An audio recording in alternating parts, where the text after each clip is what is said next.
नमस्कार किसान भाइयों। नाम सत्येंद्र सिंह। दोस्तों, एक हमारा अभी एक खेत में गेहूं बोया गया था, जो काफ़ी लेट में बोया गया था। लगभग ये बोया गया है जनवरी में। 1-2 जनवरी को बोया गया है और इसकी ग्रोथ थोड़ा सा पीछे का था, इसलिए इसकी ग्रोथ के लिए कुछ अलग चीज़, नई चीज़ डाली गई थी, जिसका नाम है शाइनी ह्यूमिक बॉल्स। तो उसका इस्तेमाल किया गया था, जिसके डालने से किसान भाइयों बहुत अच्छी ग्रोथ हुई है और लग नहीं रहा कि ये 1 महीने का गेहूँ है और बहुत ज़बरदस्त ग्रोथ देखने को मिल रही है।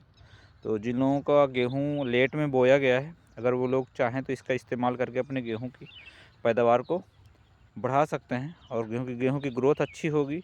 तो उधर, क्योंकि गर्मियों में अगर लेट होगा तो गर्मियों में उधर टेम्परेचर जैसे बढ़ता है तो गेहूँ की पैदावार घट जाती है। तो एक बार मैं दिखाना चाहूँगा इसकी फ़ोटो।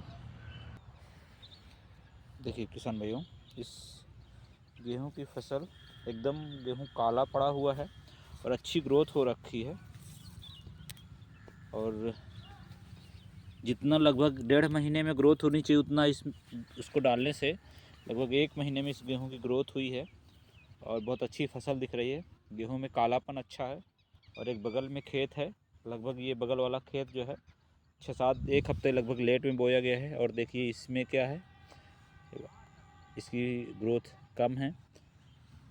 और ये जो बगल में एकदम भरा हुआ खेत है और बहुत अच्छी ग्रोथ दिख रही है और कालापन भी है और गेहूँ बढ़ भी रहा है, जिससे पौधों की ग्रोथ अच्छी हो रही है। तो जिन लोगों का गेहूँ कमज़ोर हो या लेट में बोया गया हो, अगर वो लोग चाहें तो इसका इस्तेमाल करके अपनी गेहूँ की पैदावार को बढ़ा सकते हैं और समय से उनकी फसल तैयार हो जाएगी। नमस्कार।